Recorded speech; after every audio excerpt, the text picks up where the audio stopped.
Boa noite!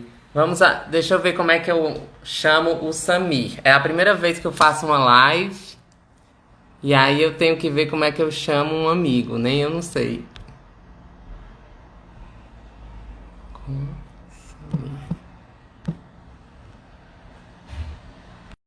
Pronto, agora eu já acho que eu já adicionei o Samir. Oi, Samir, boa noite! Olá, boa noite. É a primeira vez que eu faço uma live, né? Então já estava aqui doidinha que eu não sabia como é que adicionava, mas descobri. Estou Eu muito feliz. também, eu também. É, Estamos começando juntos. É. E assim, estou muito feliz de você ter aceito o meu convite, né? Vou me apresentar primeiro. Para quem não me conhece, eu sou a Aletheia Lopes, sou diretora da Herdarios, que é uma empresa de consultoria com foco em governança familiar e preparação de herdeiros e sucessores. E agora a gente está com um produto novo, que é a Escola de Herdeiros, uma plataforma digital. É uma plataforma, é a primeira escola de herdeiros do Brasil, a Herdarios, e eu fico muito feliz por isso, por estar tendo esse pioneirismo, né? E aí, estou mais feliz ainda em poder estar fazendo essa live com você, Sami. Lembro do dia que a gente se conheceu, eu fui convidada pela ACM, Associação Comercial do Maranhão, pelo presidente da ACM, o Felipe Mussalem, e também pela diretora Magnália Rolim, né, que também estava presente nessa. Eu fui convidada para dar uma palestra sobre sucessão para herdeiros, empresários que estavam ligados à ACM. E nesse dia eu conheci você, né? Então, assim, foi uma simpatia à primeira vista. Eu lembro que a gente conversou muito. Depois disso, eu tive uma oportunidade de ir aí novamente, conheci sua família, né? Conversei com a sua mãe. Achei muito bacana a história de vocês, né, da família empresária de vocês. Ela me contou um pouquinho. Fiquei feliz porque conheci o seu tio avô, né, que é, é herdeiro do Guaraná Jesus. Na ocasião, ele me deu um livro, achei muito lindo da história do Guaraná Jesus, que é conhecida aí, né, mundialmente agora, porque foi comprado pela Coca-Cola, né? E aí eu fico muito feliz, Samir, de estar aqui com você, que é um herdeiro da segunda geração desse grupo empresarial, e também você que, além de ser herdeiro, também atua, né, nos negócios da família. Você tem formação em medicina veterinária, tem mestrado em zootecnia pela USP, né? Super bacana, além de vários cursos que você fez na área e também na área de estratégia. E aí eu queria que você me falasse um pouco de você, se apresentasse e falasse um pouco como foi essa sua introdução no grupo familiar, né? Quem teve a ideia, se foi uma coisa que partiu de você ou do seu pai. Eu queria que você falasse um pouco para a gente entender. Bom, Aletheia, o meu currículo é basicamente esse que você falou. Eu sou médico veterinário e eu sempre digo que é o maior luxo que eu tenho, né, de ser um herdeiro, né, é ter feito a veterinária. Porque, apesar da gente ter uma empresa pecuária, o natural seria que eu tivesse feito administração ou alguma outra carreira dessa. Mas a minha família me permitiu porque era uma grande paixão, né? E esse é um ponto que a gente tem que levar em consideração aí, que eu pontuei nos desafios, né? Para ser levado em consideração, a vontade do herdeiro. É, Após a graduação, eu fiz essa formação complementar, né, em administração e com um foco também alguns cursos de gestão de empresas familiares.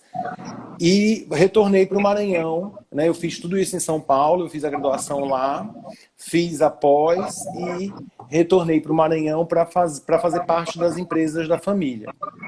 Na verdade, acho que um Você tinha pouco mais pela. ou menos que idade a primeira Eu vez que tinha. você ingressou? Eu ingressei na empresa com 14 anos, Aletem. E esse é um ponto também que eu marquei aqui nos desafios, que é a preparação de herdeiro, né? E no Exato. agronegócio isso é muito difícil, né? Isso é especialmente complicado.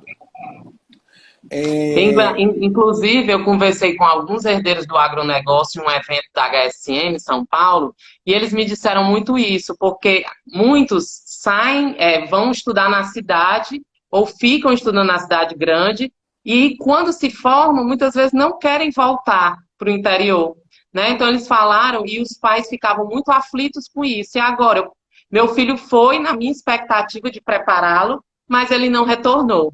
Exato, exato. A gente chama, eu apelidei isso de síndrome do filho doutor. Ah, Porque o sonho de todo empresário do mundo rural é que seu filho seja doutor, né? Que se forme, que vá. E esquece de preparar também para tocar o patrimônio da família. Né? E a gente apelidou isso aqui de síndrome do filho doutor. E aí que é eu o sonho de volto, muitos pais, né? é o Querer que sonho os ver os de filhos muitos pais. formados. É o sonho da maioria dos pais, né? Principalmente os que não tiveram essa oportunidade. E aí eu entro na empresa com 14 anos, eu começo a fazer escrituração na fazenda como secretário, porque era uma necessidade. A gente tinha uma troca ali de secretários e dava problema. Então meu pai pediu que eu supervisionasse. Eu era um secretário, eu não fazia sempre, mas eu tinha que saber fazer todo o serviço e eu supervisionava para garantir que aquilo fosse feito corretamente. E eu digo sempre, eu escrevi um texto recentemente, há um ano atrás, eu tive um problema de saúde e me forçou a refletir sobre essa situação da sucessão e eu fui obrigado a fazer o meia-culpa, porque meu pai foi super competente em me incluir e quando eu assumi a empresa, por questões nossas aqui internas, ele me entregou essa empresa, eu não fiz sucessão. Aquele egocentrismo de eu tenho 30 e poucos anos, eu sou muito forte, eu estou bem fisicamente, me levou a não incluir o resto da família. E aí, quando eu tive doente, há um ano atrás eu fiz uma cirurgia e tive uma complicação, eu senti as consequências de não ter feito essa Porque você sucessão acabou correta. centralizando tudo em você, Eu né? centralizei o agronegócio na minha mão. Né?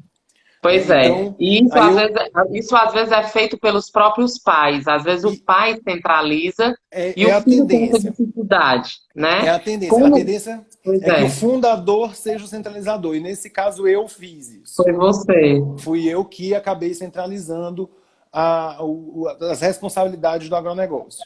Eu até anotei alguns pontos aqui, porque você me deu o desafio, né? Você falou assim, eu quero falar Foi. dos desafios Quais do são os agronegócio, desafios de ser um de ser herdeiro? Porque herdeiro. todo mundo acha que ser herdeiro é muito fácil, é tudo Fácil. muito legal, é só glamour, são viagens internacionais. E a É gente ficar no sabe que sofá não é comendo bem assim, bombom, né? A gente sabe que não é bem assim. Inclusive, eu estou lançando o meu primeiro livro foi esse, né? Os que desafios, você me né? deu, A que eu arte de li, herdar uma adorei. empresa familiar, né? Que eu lhe presenteei com um autografado. E o meu segundo livro, que vai ficar pronto agora em setembro, é exatamente sobre isso: os males e sofrimentos das famílias empresárias. Porque todo mundo acha que ser herdeiro é a coisa mais legal do mundo, é fácil, o cara já nasceu rico, o cara tem tudo na Exatamente. mão, mas não E, sabe a quantidade de desafios que existem por trás disso, da exato. pressão psicológica, né? Tem um monte de desafio. Eu queria que você falasse um pouquinho desses desafios. E as pessoas, eu pontuei eles aqui, mas antes eu queria só desmistificar também uma coisa, que as pessoas acham que ser herdeiro é só de grande fortuna, né? Só É, existe herdeiro de multimilionários. E até coloquei o convite para participar dessa live em alguns grupos, e um dos grupos foi dos meus colegas de turma, de faculdade de veterinária. E aí algumas pessoas falaram, tem escola de herdeiro, que chique, será que tem escola de pobre? Eu falei, gente, vocês não estão entendendo. Todo espólio dá problema.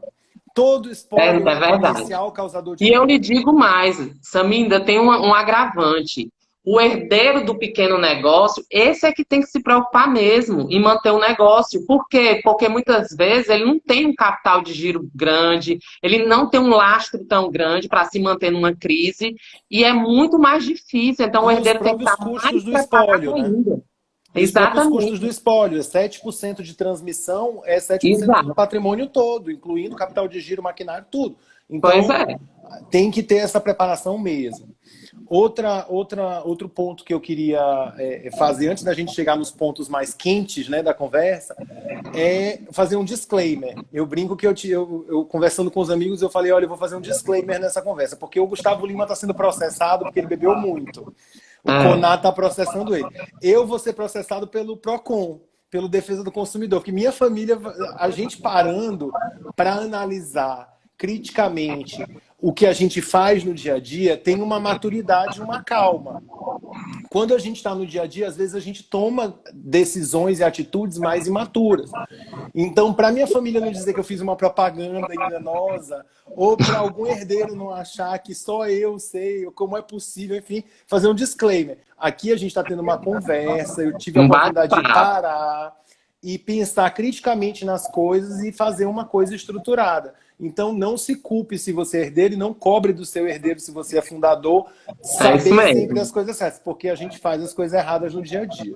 E a ideia da Outra escola de coisa, herdeiros é exatamente essa, dar esse suporte, porque você não nasce sabendo. E às vezes não o nasce. pai é um grande empreendedor, ele é um comerciante nato, e às vezes o filho não, ele precisa aprender realmente, né?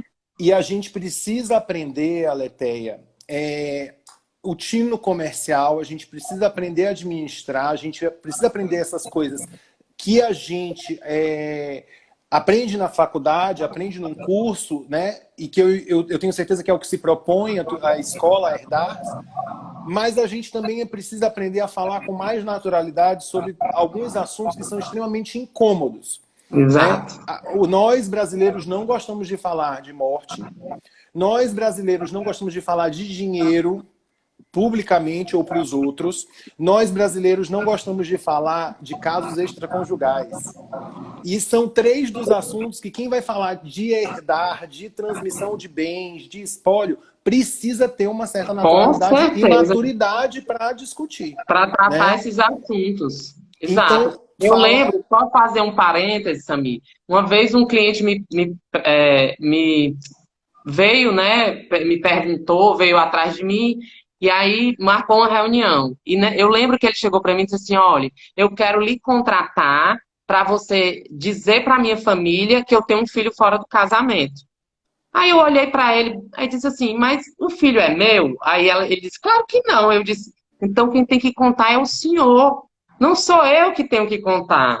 O que eu posso fazer com o senhor é a gente preparar a família para receber essa notícia, mas quem tem que contar é o senhor. E o senhor está certíssimo em buscar ajuda para organizar essa situação, que é como você disse, é difícil falar sobre isso, mas é necessário. É extremamente necessário. Assim, o caso extraconjugal é uma coisa mais gritante, mas a gente brasileiro não gosta de falar de morte. E, Não, inevitavelmente, todos nós vamos, né? vamos morrer. Todos vamos morrer. E a gente esquece que tem um meio do caminho aí também, que é a doença, é a invalidez, é a incapacidade. E há um tempo atrás, como eu te falei, eu adoeci, eu até escrevi um texto falando sobre isso, e me fez refletir muito como a gente não gosta de falar ou de se preparar para o que vai acontecer na empresa da gente quando eu não puder mais, que era o título do texto. Assim, quando eu não puder mais? Né? O que vai acontecer? Então, isso me fez refletir muito. A gente fez uma reorganização na empresa. Eu estou completando isso agora e acredito que até o fim do ano, todo o controle que eu tenho da agropecuária vai estar disponível na contabilidade geral da empresa. Né? O pessoal da contabilidade vai poder ter o controle individual, como eu tenho, né? Que era uma coisa que a gente não tinha. Isso adveio dessa doença. Imagina se eu desapareço, se acontece uma coisa mais grave e eu realmente não tenho condição de voltar. Eu tive a segunda chance, né? E quem não tem, né? Exato. E dentro dessa ideia de falar sobre as coisas difíceis, eu procurei organizar o meu pensamento em 3 núcleos, né? Eu criei 3 núcleos de problema ou de Aí, dificuldade. Felipe Mussalem entrou. Felipe entrando. E dentro desses 3 núcleos, ou eu acredito que os desafios, eles vão estar ou em um desses 3 núcleos, ou na interseção de 2 ou dos 3, né? Eu digo que o primeiro e maior desafio é o autoconhecimento. Foram 10 anos de terapia, eu tenho uma terapeuta excelente, uma pessoa que eu tenho muita confiança na qualidade do trabalho dela, por tudo que a gente já fez de deslocamento na minha vida. E hoje, com 10 anos de terapia, e praticamente aí desses 10, apagando alguns incêndios, né, que a gente trata ali o dia a dia, mas 8 foram focados em trabalhar o meu propósito. em realmente construir aquilo que eu queria para minha vida. E quando você é herdeiro, Aletheia, as pessoas que estão de fora, às vezes elas não têm essa visão Não. de que você nasce dentro de um propósito, você não necessariamente constrói o seu. E eu Então, digo isso, eu falo muito que às vezes o herdeiro ele não tem o direito de sonhar. Por exemplo, se você perguntar a uma criança pequena e perguntar assim, o que é que você vai ser quando crescer? A criança vai dizer, ah, eu vou ser piloto, bombeiro, policial. O herdeiro ele não tem esse direito, porque quando ele está ainda de colo, o pai leva na empresa e diz, isso aqui tudo vai ser seu, você vai cuidar de tudo isso. Então ele já está direcionando, ele já está dizendo assim, olha, você não pode sonhar, você não pode fazer outra coisa. Inconscientemente ele já está incutindo na cabeça do herdeiro que ele não tem muita opção, que ele tem que seguir aquilo ali. E é como você disse, essa busca do autoconhecimento é importante para você descobrir o seu real propósito. Porque quantos herdeiros chegam com 40 anos, como um chegou para mim e disse assim, Aletheia, eu descobri que eu nunca quis ser engenheiro, mas meu pai tem uma construtora e meio que eu achei que eu tinha que ser era engenheiro. natural. É Era natural, só natural que que eu fosse engenheiro. não era o propósito dele, é natural, mas no fundo não era o que ele queria. Ele descobriu com 40 anos que era infeliz porque ele fez isso não por ele. Então esse autoconhecimento é importantíssimo para o herdeiro. Muito importante e mais um ponto em que a nossa sociedade ela não trata, né, a terapia como uma coisa natural, como uma coisa importante. Você é Não. psicóloga, eu sei que você sabe Na disso. verdade, eu sou assistente social, fiz Assistente psicologia, mas social, acabei não concluindo não ainda. concluindo. Mas, assim, isso que você fala é importante, porque ainda é um tabu, Ainda é um principalmente para os tabu. fundadores. Os fundadores, quando você fala em processo terapêutico, ah, não, foge, isso é coisa de doido, né? E, assim, a gente sabe o quanto é importante não só o terapeuta, né? Na minha equipe, tanto tem terapeuta como tem coach também, porque é Uhum. importante o coach ali do lado para dar um direcionamento da carreira. Então tem muito herdeiro que se perdeu no caminho, porque é como Sim, você disse, fez uma coisa e não buscou entender o seu propósito. exatamente. E além de ajudar a encontrar o propósito, eu acredito que a terapia ajuda no segundo núcleo que eu denominei, que é o núcleo da comunicação. Eu acho que o maior desafio, porque ele está ali no meio de tudo, é a família se comunicar de forma sadia e delimitando os espaços, né? Porque a coisa mais difícil para o herdeiro é saber a hora em que ele é filho, é a hora em que ele é funcionário, o que ele é o diretor, o que ele é o gestor daquela empresa, né? É muito difícil você lidar, porque efetivamente, dentro do quadro psicológico, você está mudando a posição, né? A Exato. Você relação está do mudando pai de chapéu, maior né? de E chapéu aí você e tem que dentro da muitas vezes empresa, ter fóruns separados. Assim, quantas famílias, quando eu começo um processo de governança familiar, me reclamam isso. Ai, Aleté, eu chego no almoço de domingo, o papai olha para mim e diz assim: Ei, e aquele negócio lá no post, você passou não sei o que, falou não sei. Ele não me vê mais como a filha dele. Ele às vezes não me pergunta sobre as minhas filhas, como é que elas estão, ele não me vê, então isso eu sinto muito, né? Então, isso que você fala é importante, que as pessoas saibam que existem possibilidades da gente dividir papéis e os fóruns específicos para conversar sobre determinados assuntos. Como ao contrário também, muita gente faz lavagem de roupa suja da família em dentro reunião da de empresa. gestão da empresa, que também não é o local adequado, que tem gestores lá, colaboradores que não precisam estar ouvindo certos comentários, né? Que é importante a gente separar isso, mas não é fácil. No dia a dia, No você dia a sabe dia mais é do que eu. muito difícil. No dia a dia é muito difícil. E tem uma situação que dentro da empresa, às vezes, a voz ativa maior não vai ser a do pai ou a do fundador, né? Existem situações em que no nosso caso, como eu sou médico veterinário, eu tenho um conhecimento técnico que me respalda naquela situação, houveram momentos em que meu pai teve muita dificuldade de entender que, De lhe ouvir, né? que ele tinha que me ouvir, que eu era o filho, que eu era menor do que ele, mas que e naquele momento eu tinha um respaldo que ele precisaria ouvir e respeitar. E isso é muito difícil. Eu sentia que no começo ele sentiu muita dificuldade, depois ele foi se adaptando a essa realidade. Mas foi um processo de adaptação e principalmente da comunicação, né?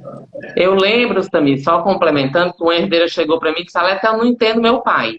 Ele te contratou, me preparou para me ser a sucessora dele. Agora que eu estou mais próxima dele, ele me colocou para fazer uma atividade extremamente operacional, não me quer perto dele, tá com medo, mandou eu falar, não falar para ninguém que eu sou a sucessora. E aí eu não estou entendendo. E aí eu fui explicar para ela. Às vezes é difícil do pai entender, porque assim, ele se sente, de certa forma, de forma inconsciente, ameaçado. Ai, quem é essa fedelha que chegou agora e só porque fez faculdade, pós-graduação, eu nem me formei, mas ela quer chegar aqui cantando de galo. E não é bem assim, ela estava realmente contribuindo no processo. Mas existe esse medo eminente. E aí eu lembro que ela foi tomar um café comigo e me pediu uma dica. E agora o que é que eu faço? E aí eu disse a ela, olha, explique, tira esse medo do seu pai. E aí faça a analogia do avião. Você chega para o seu pai e diz, pai, eu preciso ser o seu copiloto. O senhor construiu esse Boeing, esse império, né, com tanta dificuldade, e o senhor está levando esse Boeing muito bem, mas eu preciso estar do seu lado para aprender. E eu não quero tomar seu lugar. Eu sou o seu copiloto. E eu só vou para o seu lugar no dia que o senhor não estiver mais aqui. Mas se eu estiver servindo o cafezinho para a tripulação, eu não vou entender todas essas luzinhas que tem no painel. Então, senhor, eu preciso ficar próximo.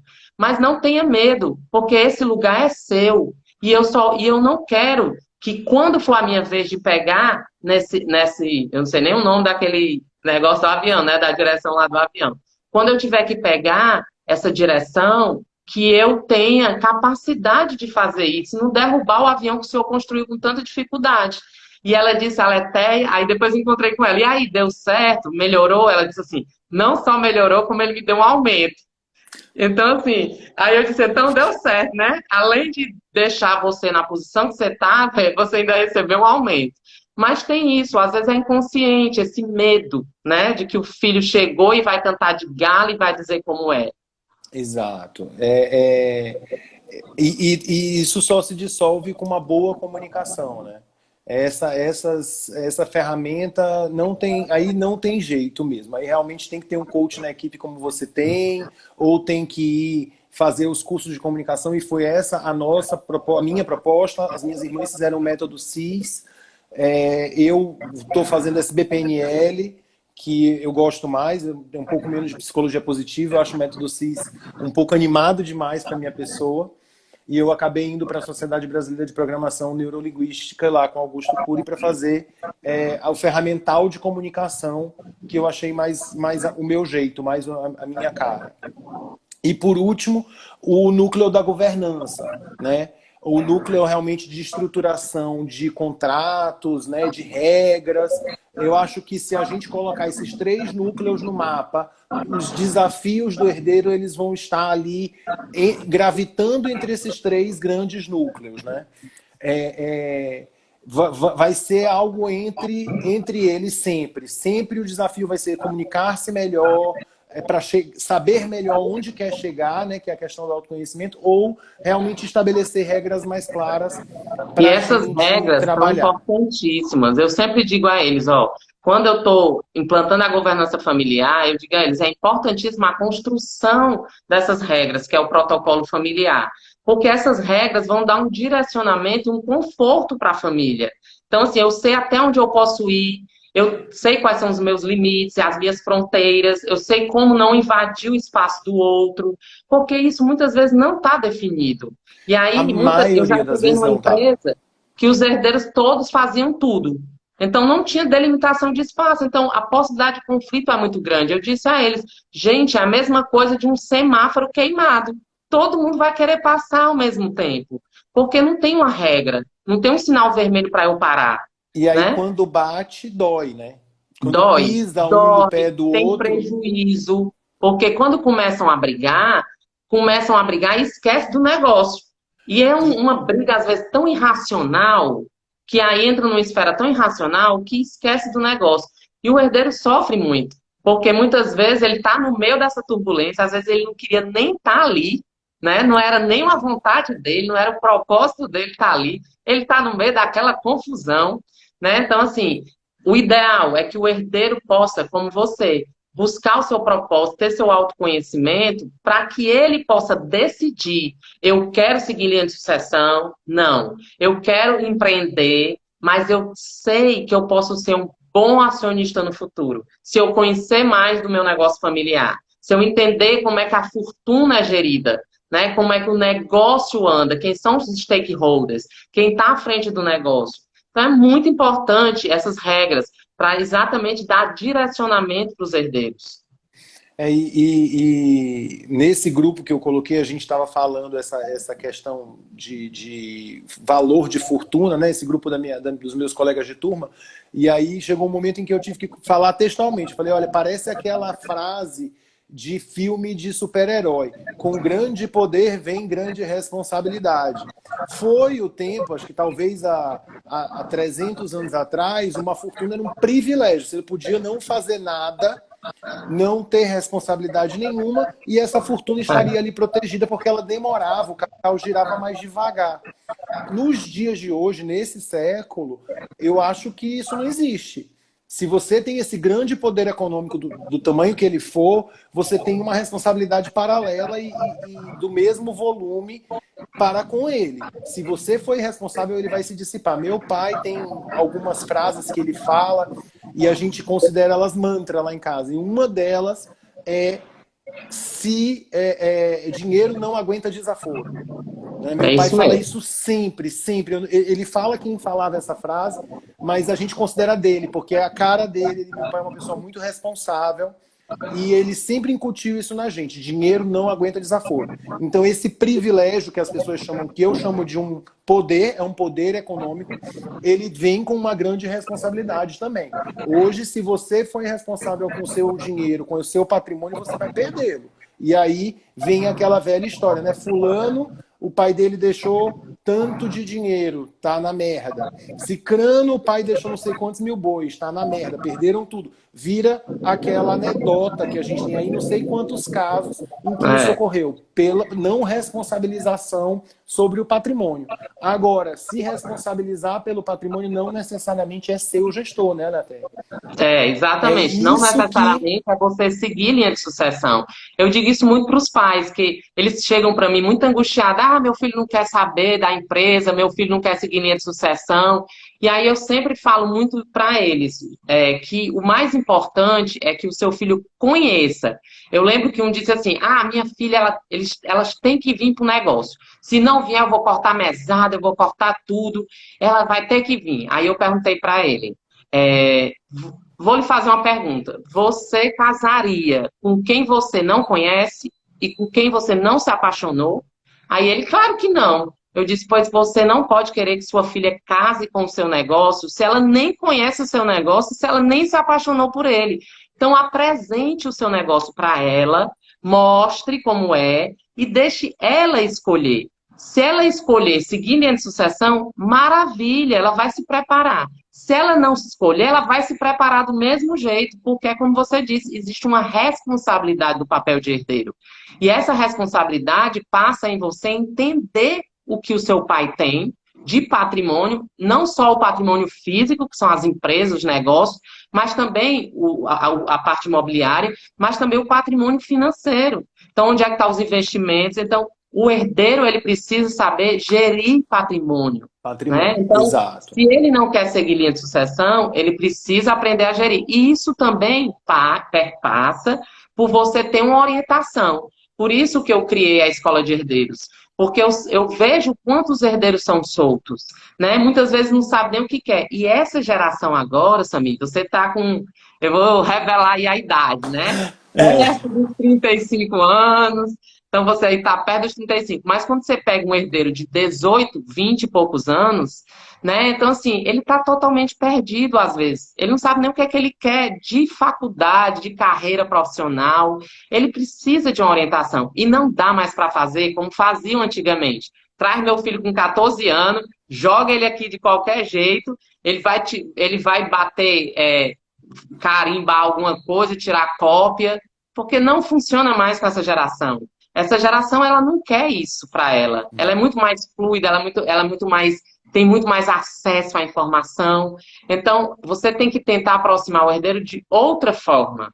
É uma forma mais leve, deixando ele se aproximar. Então, assim, é importante isso, né? Que você conquiste o seu filho, né? E não simplesmente obrigue seu filho a fazer, porque obrigar nunca é legal, né? Não, Então, não, assim, não, não, não vai funcionar. Não vai funcionar. não. Infelizmente, se não houver essa sedução, né?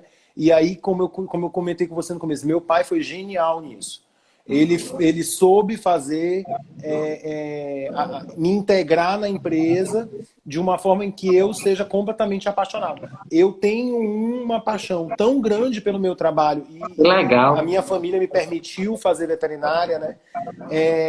Que se eu tenho dificuldade de deixar lá para vir. Às vezes eu preciso, se eu achar que eu preciso completar uma tarefa lá, eu passo fim de semana, eu passo semana. Logo que eu mudei para o Maranhão, eu chegava a ficar 3 fins de semana seguidos. A minha mãe ligava e dizia assim, filho, volta, pelo amor de Cristo. Aí eu voltava. Mas porque me dá muito. Eu entrei nessa rotina, eu sinto muito prazer em trabalhar, né? E Você isso é ama um. fazer isso, é maravilhoso, né? Amo fazer, e isso é uma coisa assim que a gente observa que normalmente os herdeiros que são bem introduzidos, né, no negócio, eles têm esse vigor, essa automotivação que é quase indestrutível. A coisa mais difícil que a gente fala hoje em RH é motivar pessoas, É e verdade. os herdeiros são as pessoas mais motivadas que existem. Ninguém quer que uma empresa tenha Por isso tanto que sucesso. o ápice da pirâmide de Maslow é a autorrealização. Você tem que estar autorrealizado. Então, olha aí, você entra num estado de flow, você está lá na fazenda, você não lembra nem que está longe da sua mãe há 3 semanas, né? Que não visita a sua mãe há 3 semanas. Porque você ama o que você faz. Agora, imagina os que não fazem por amor. Por amor, O eu, quanto é eu tenho doentio muita isso. pena. Eu tenho O muita pena quanto é de quem não doentio. faz por amor. É, é, Aliás, assim, eu já confessei aqui que eu faço terapia. Essa foi uma das coisas que a gente vem trabalhando dentro do meu propósito. Diminuir o tamanho do meu propósito profissional e dessa realização toda e aumentar o tamanho do meu propósito familiar e pessoal e trabalhar Legal. mais Dá um empenho nas minhas equilíbrio, né? relações. Dar um equilíbrio, porque eu realmente desvalorizava as minhas relações pessoais, né? Isso chegou a ser traumático na minha família. Minha mãe tem uma certa mágoa, meu pai também, porque eu realmente tomei atitudes que, porventura, que às vezes passavam essa mensagem de que mais importante era o trabalho e menos importante era a relação familiar, né? E isso eu venho trabalhando na terapia e agora tentando nas atitudes no convívio familiar sanear esse trauma que ficou. Porque durante um determinado momento eu fiz aquele papel do fundador que vive para trabalhar e renega a família, né? Isso é O muito comum na estereótipo mais primeira comum na geração. primeira geração. É o É, estereótipo mais comum na primeira geração. Analisando criticamente a minha performance dentro da empresa, eu passei por 3 anos com a postura de fundador, né? E isso foi muito prejudicial para a relação familiar e para a empresa também. Então, isso eu estou fazendo um retrocesso aí, não um retrocesso, eu estou reengenheirando as coisas para que, reorganizando, colocando as reorganizando, coisas em outros lugares, né? tentando recolocar as coisas em outros Reposicionar. lugares para que a família participe mais do agronegócio, para que eu tenha um convívio mais sadio na família e, quem sabe, se estruture as outras coisas também que precisam ser estruturadas, né? Bom, eu tinha feito algumas anotações para a gente tocar em alguns pontos e, por último, eu deixei falar sobre o agronegócio, né? Eu acompanhei alguns casos, Aletheia, por conta de ter a formação na Fundação Getúlio Vargas em gestão de empresas familiares. Às vezes a gente acaba conversando com o Com fundador, uns, com acaba outros, né? colocando uma ideia, indica um contador, indica um advogado e vai tentando ali ajudar as pessoas. Há pouco tempo atrás, aliás, eu estou até aqui no escritório deles hoje, eu estou no escritório da Giovana Gottes e do Fernando do Ailib, aqui na Plamax, que é uma empresa parceira minha. eles fazem projetos, planos estratégicos de negócio, e a gente começou a trabalhar em algumas coisas de agro. E Legal. eles me indicaram para uma família. Foi no começo do ano, são 4 herdeiras do seu Luiz Mendes Souza, de Lago Verde. É um município aqui no interior do Maranhão. Ele era um pecuarista muito conhecido, muito respeitado, uma pessoa inovadora. E eu fui lá conhecê-las, a Giovana me levou, a gente montou um trabalho técnico que foi muito bacana. E uma das frases delas me marcou, e eu queria começar a falar sobre sucessão no agronegócio com a frase da Eliana, da Emília. A Emília olhou para mim e disse assim: meu pai nos incluiu nos outros negócios, são vários negócios, mas na fazenda ele nunca nos trouxe. Ele nunca nos ensinou a tocar a fazenda. Eu acho que é porque nós somos 4 mulheres. Então, Provavelmente. o Provavelmente agronegócio, porque, principalmente o empresário de agro, né, o empresário mais nordestino, nortista, ele tem um certo preconceito. Tem o tal do ranço da monarquia, que o filho homem varão é o sucessor, que agronegócio é um serviço pesado, tem que ser feito por homens. Então, existe sim algumas barreiras de gênero que as filhas mulheres enfrentam muito. Então, eu já peguei alguns casos em que a filha chega para mim e diz assim: ah, mas eu faço tudo pelo papai. Eu sou, assim, o braço direito dele. Mas ele fala assim: ah, ela me ajuda, mas meu sucessor vai ser meu filho. Então, assim, ele às vezes não consegue enxergar, né, que o agro também pode ser um ramo, por que não, né, não, conduzido nossa por uma ministra, mulher. né? Nós estamos já com 2 gestões de ministras recentes, né? Pois Cátia é, na Abreu e agricultura. agora a Tereza Cristina no mapa, fazendo talvez a melhor gestão para o agronegócio dos últimos 20 anos esteja sendo da Tereza Cristina, né? Então, a Giovana está aqui com a gente, já falou para mim que ela reparou nessa frase naquela hora e ficou impactada. E a Giovana, ela é engenheira agronômica, né? Ela conhece o agro também. Então, acho que começar a falar de processo sucessório no agronegócio, a gente começa a falar de machismo, de paradigmas e de realmente entrar no século XXI. Eu acho que Exato. o agronegócio, a gente vai falar de sucessão no agronegócio falando de trazer a cabeça para o século XXI.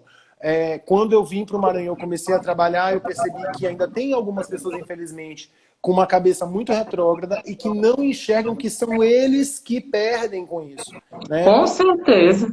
A minha É isso irmã, mesmo. a minha irmã mais velha, você sabe, eu tenho 3 sobrinhos. Quando a gente se conheceu, a minha irmã estava ainda passando por aquela fase final da gestação dos gêmeos, que foi super complicada. E ela já tem uma primogênita. A primeira neta é uma menina. E eu não quero, de forma alguma, trabalhar num meio em que eu não possa pegar tudo isso que eu estou lutando para dar continuidade no que meu pai construiu e não poder entregar na mão da minha sobrinha. Se ela Com achar por certeza. bem Se que ela ela quer realmente tocar quiser. isso, se Por for a que não, paixão né? dela, por que não? Por que que ela vai sofrer nesse meio? Então, eu acho que primeiro ponto aí que a gente precisa tocar no agronegócio. Infelizmente ainda, e infelizmente para o agro, tá? O agro é que perde com a ausência de mulheres no negócio, porque as mulheres tendem a ser mais detalhistas, como dizem os americanos, nurturing, né? Eles usam esse termo maternal, não da forma piegas, né? De cuidadinho, Mas mas de da forma de cuidado, de ser um pouco mais nutridora, cuidadosa nos detalhes, o nos olhar detalhes. clínico, né? E Um tem olhar esse mais perfil clínico. nutridor. A mulher, em geral, ela tem essa coisa sustentável de nutrir, de fazer o 360, né? Que nós, homens, somos menos, né? Então, esse é o primeiro ponto. O segundo ponto a gente já meio que abordou aqui, que é a questão de formar o sucessor. Formar o sucessor desde o... Agora, sim, antes de tu passar para esse da formação de sucessor, eu quero só deixar aqui para as pessoas que estão assistindo que na próxima segunda-feira, dia 27 às 18 horas, eu vou estar com uma herdeira mulher, da terceira geração de agronegócio, De agronegócio, olha que legal. avinocultura, lá do Rio de Janeiro, em São José do Vale do Rio Preto, no Rio de Janeiro.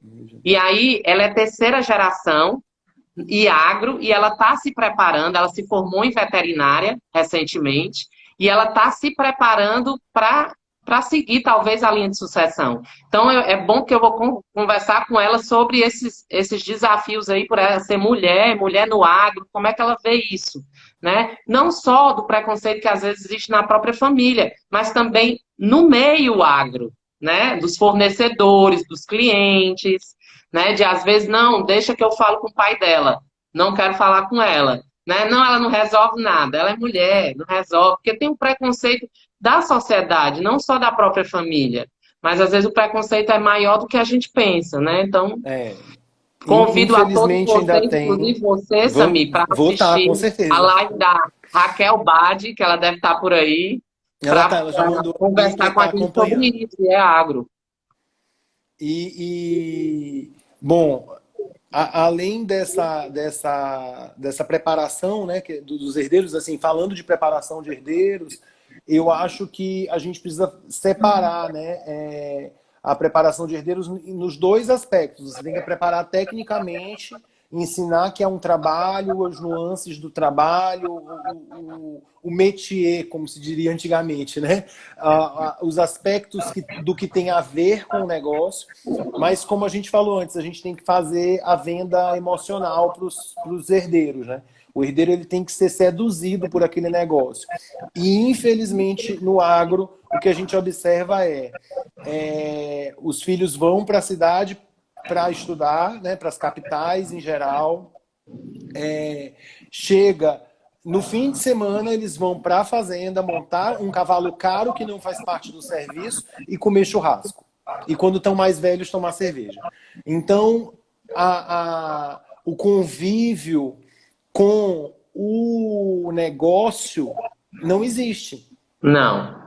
É um Existe falso convívio, é um né? falso É um convívio. Existe falso convívio. um usufruto do imóvel, né? Da estrutura física daquele ambiente, mas não existe um convívio real com o trabalhar naquele negócio.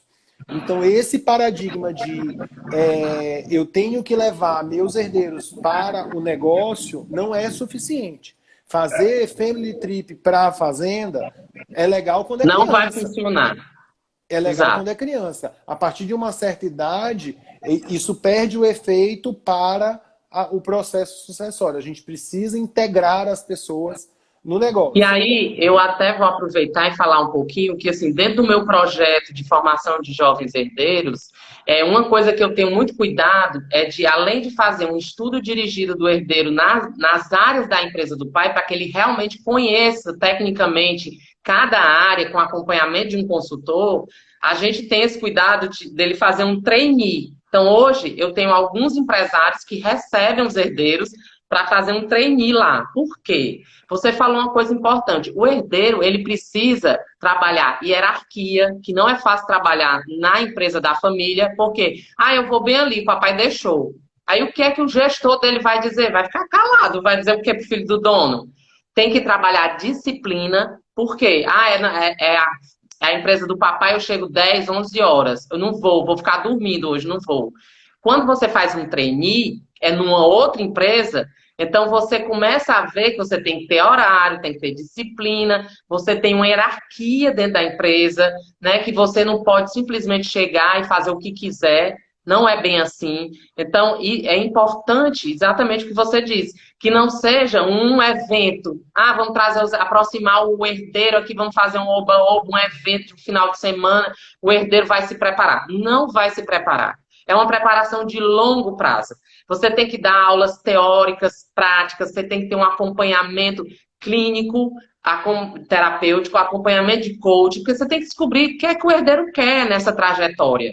Porque ele pode estar nessa aproximação, isso ser gostoso para ele, como ele pode, no final da jornada, dizer assim, isso eu não quero isso para mim. Eu quero empreender, eu não gosto desse negócio. Eu nasci para fazer outra coisa. E a gente tem que respeitar essa vontade dele. E nesse momento, a nossa equipe tem que estar lá preparada para preparar um plano de negócio, para ele apresentar para o pai, como é que vai ser feito esse investimento, porque tem outros herdeiros, então o pai não pode desembolsar e dar um negócio para um herdeiro e não dar para o outro. Tem uma série de questões que a gente tem que amarrar. Mas é importante que o herdeiro, como você fala, não veja o negócio como um oba-oba de final de semana, mas é um negócio que tem uma estruturação, tem um financeiro, tem uma gestão de pessoas, tem uma hierarquia, tem uma disciplina, tem uma norma que precisa ser cumprida. E no agro, Aletheia, hoje a gente tem muitos casos em que o profissional liberal da cidade investe no agro como um segundo negócio, né? Então ele é advogado ou ele tem um comércio na cidade e aí ele tem também uma fazenda que ele trata como um segundo negócio. Muito poucos casos aqui no Brasil nós temos famílias tradicionais de fazendeiros que vêm trabalhando com agronegócio há muitas gerações. É mais raro do que em outros países. Quando eu fui trabalhar na Europa, a gente percebeu essa diferença, porque eu trouxe umas pessoas da equipe de lá, da França, e a gente foi para uma feira. E aí apresentava as pessoas e dizia: esse aqui é fulano, grande médico, tem uma clínica, lá, e é o maior criador. E para o meu chefe na França, uma coisa não juntava. Como assim? O cara é médico e fazendeiro. Não juntava. Ou você nasce fazendeiro, ou você... Ninguém investe em agronegócio, porque agronegócio não é um bom negócio na França. Mas no Brasil é um bom negócio. É, É um ótimo é o que negócio. sustenta, é a mola mestra, né? É É a o que está mola mestra da sustentando o nossa nosso economia país. hoje. Só que em pecuária ainda existe muito amadorismo, né? A gente ainda tem muita gente que tem aquela reserva financeira que fica ali sem sofrer perder com a inflação. Ele olha uma série de vantagens de segurança, de liquidez, então ele pega um capital e compra de boi e deixa lá. Então ele não tem muita gestão daquele patrimônio normalmente. Então, imagina, quem já não tem uma gestão profissional, preparar um herdeiro. É muito mais difícil. Então, Muito mais. principalmente se esse herdeiro se interessar e começar a fazer as perguntas difíceis. Se ele se interessar e começar a querer saber o quanto ganha com aquilo, o quanto aquilo realmente dá, se vale a pena, se não vale, aí é que a coisa aperta, né? Então, no agronegócio, essa preparação de Porque vem herdeiros, exatamente o que você falou no início, né? É difícil falar de dinheiro, é difícil falar de quanto é que está ganhando. Às vezes, dentro desse processo de governança familiar, eu peço para o empresário contar um pouco da sua história, porque parece óbvio, mas não é. Tipo assim, todo mundo acha que os filhos de empresário conhecem a história dos pais. Não conhece. Às vezes o pai não parou para contar a história dele. E aí eu lembro que teve um empresário que eu disse: olha, você vai ter que contar a sua história, apresentar a empresa. Aí ele: como assim? Eu vou ter que contar tudo para todo mundo, para minha esposa, para meus filhos? Eu disse: vai. Aí ele pegou e disse: não, mas eu não queria contar nada, não. Eu disse: mas se o senhor morresse hoje, porque tem a dificuldade de falar da morte. Se o senhor morrer hoje, como é que a sua família vai ficar se ela não sabe nem o que o senhor tem? Até ela tomar pé, porque ela vai estar de luto com a sua perda, até ela tomar pé da situação, ela já perdeu, vamos dizer aí, 15 a 20% do patrimônio dela. Só pela desorganização, porque ela não vai saber nem por onde começar. Aí ele: não, mas eu preferia não dizer. Ele foi muito relutante. E aí eles, assim, houve uma infelicidade nesse percurso, ele sofreu um acidente. Mas graças a Deus ele sobreviveu. Só que ele tomou esse susto, e aí ele me chamou e disse: Aletheia, eu vou contar, eu preciso eu contar. achei que ele ia te chamar e perguntar se você tinha feito alguma reza para Não, ele. eu juro, eu disse a ele: eu juro que eu não tenho nada a ver com isso. Aí ele disse assim: não, Aletheia, na hora que estava acontecendo o acidente, tu foi a primeira pessoa que veio na minha cabeça. Eu disse: meu Deus, ela tinha razão, eu vou morrer e os meus filhos não sabem o que eu tenho. A minha esposa não sabe o que eu tenho. E aí ele chamou e a gente preparou a apresentação. Então foi a partir daí que ele permitiu que a família se aproximasse do negócio. Não que eu disse, olha, sua esposa, seus filhos não precisam vir trabalhar aqui dentro, não é isso. Mas eles precisam entender o que o senhor tem, quem está administrando seus negócios. Então, precisa ter uma rotina de semestralmente conhecer os gestores que estão à frente, né? Começar a fazer essa aproximação, porque se acontecer alguma coisa, eles não vão ser pegos de surpresa. E aí eu lembro que na hora que ele estava preparando a apresentação, e aí volta o que você disse, ele colocou um slide lá de faturamento. Um dos diretores dele colocou o slide. Aí ele disse, vixe, a minha esposa vai saber que está faturando bem a empresa. Aí, Aleté, eu acho que eu não vou botar esse slide, não. Aí eu disse, olha, você não precisa mostrar com nível de detalhamento tão alto. Mas também você pode botar a planilha de investimento, de endividamento, né? Para ela entender que você também faz investimento, você precisa ter capital de giro, né? Você precisa construir uma filial. Então, bote também isso aí. Mas, assim, uma coisa geral, mas é importante essa aproximação, né? Justamente pelo que você falou, né? Que as pessoas têm medo de falar sobre isso, sobre a morte, sobre negócios, sobre dinheiro, né? Quanto fatura. Então, eles têm medo. Acham que por conta disso, se falar isso, a família vai cair em cima para gastar o dinheiro. Não é bem assim.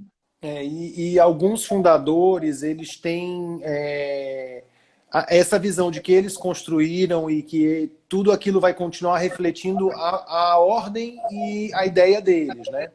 Em casa, dos conflitos que eu tive com meu pai, que a gente tivemos esse conflito, e aí eu acabei deixando porque, como esse é um assunto que é um assunto difícil de ser abordado sem uma consultoria, sem uma estruturação, eu preferi não e empurrar esse assunto mais para frente. Mas o meu pai, ele fala sempre, é tudo meu e da sua mãe, e o dia que eu desaparecer é tudo dela. Então, assim, eu acredito que é um consenso entre os herdeiros que, na ausência do meu pai, nós vamos fazer como foi feito na casa da minha avó.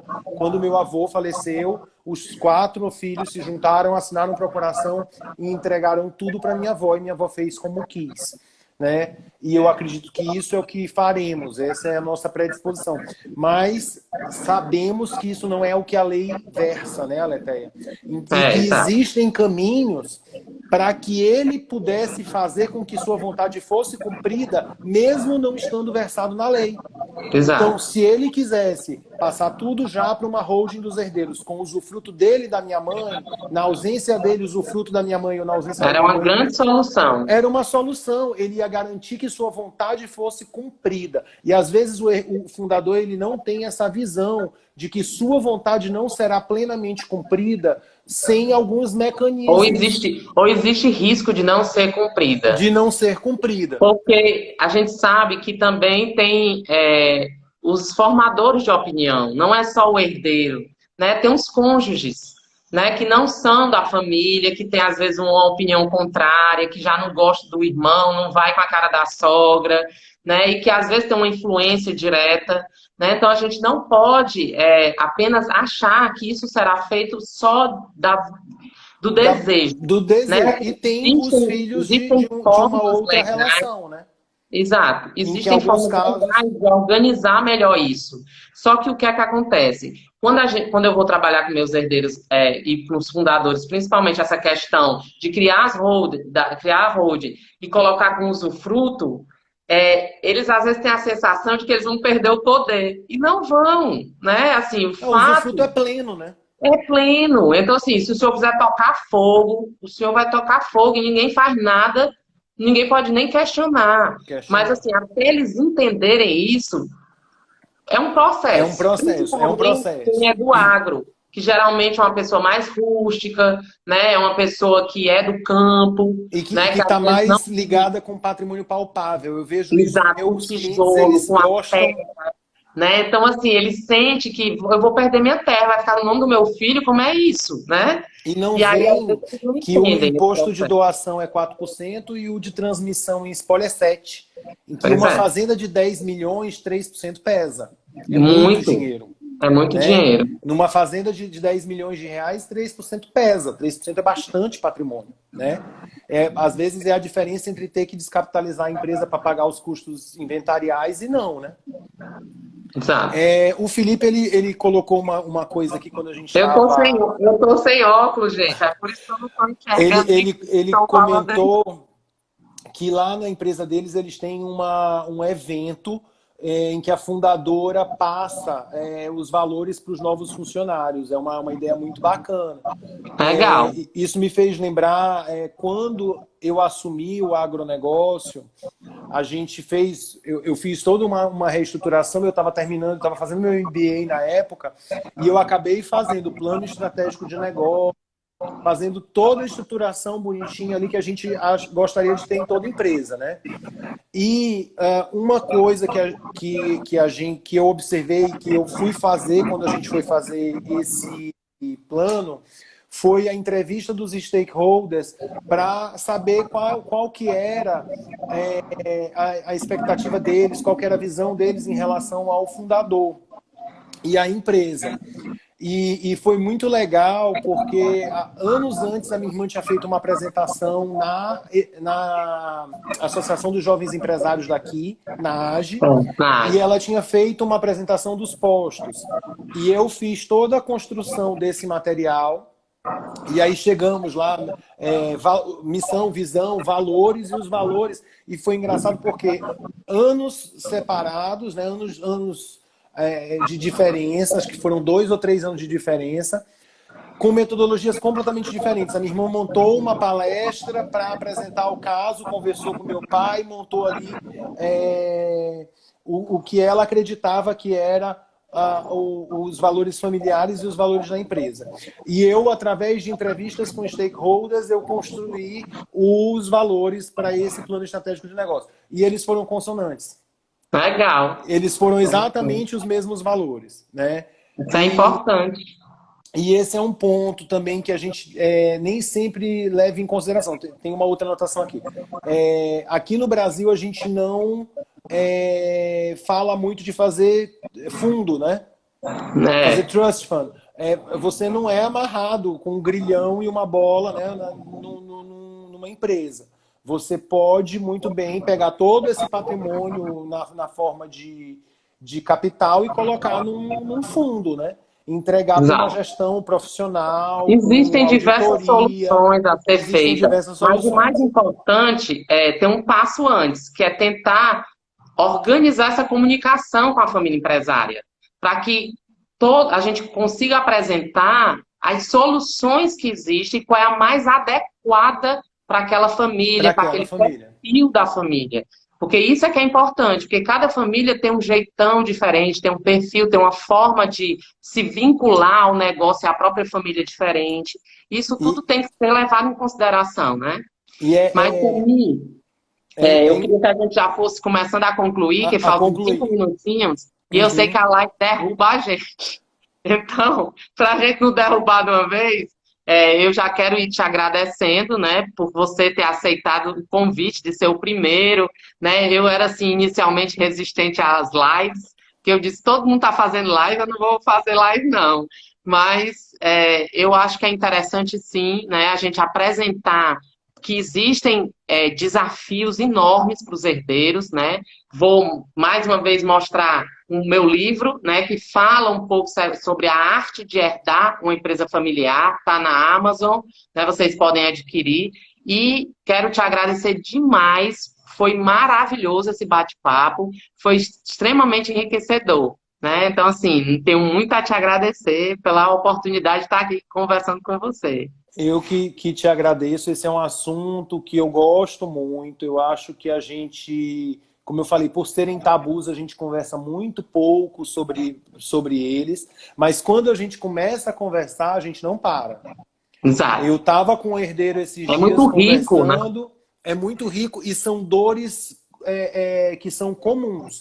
Cada família tem o seu jeitão, cada família tem a sua dinâmica, mas a dor do herdeiro e a dor do fundador também, eu sei que a gente está abordando aqui a minha dor, eu sou herdeiro, mas com certeza o meu pai tem as dores dele, a minha mãe, como cofundadora, tem as dores dela, né? E a minha mãe é um caso interessante porque minha mãe ela é cofundadora, mas ela é terceira geração também, né? Então, a minha mãe é como diz aquele velho ditado, pai rico, filhos nobres, netos pobres. Não que minha avó fosse nobre, mas que a minha mãe não participou desse patrimônio. A vida adulta da minha mãe ela não poderia contar com um patrimônio que, se a gente parar para pensar, era para ter sido uma fortuna imensurável, né? A Cola Guaraná Jesus aqui no Maranhão, ela é muito respeitada e ela poderia ser um valor muito grande, né? Com Um patrimônio certeza. muito grande. Então, cada um tem as suas dores, mas quando a gente começa a falar dessas dores, a ressonância é Vai muito cair parecida. em cinco Vai cair, vai segundos. cair. Pois um beijo. Bom, muito Obrigada. obrigado.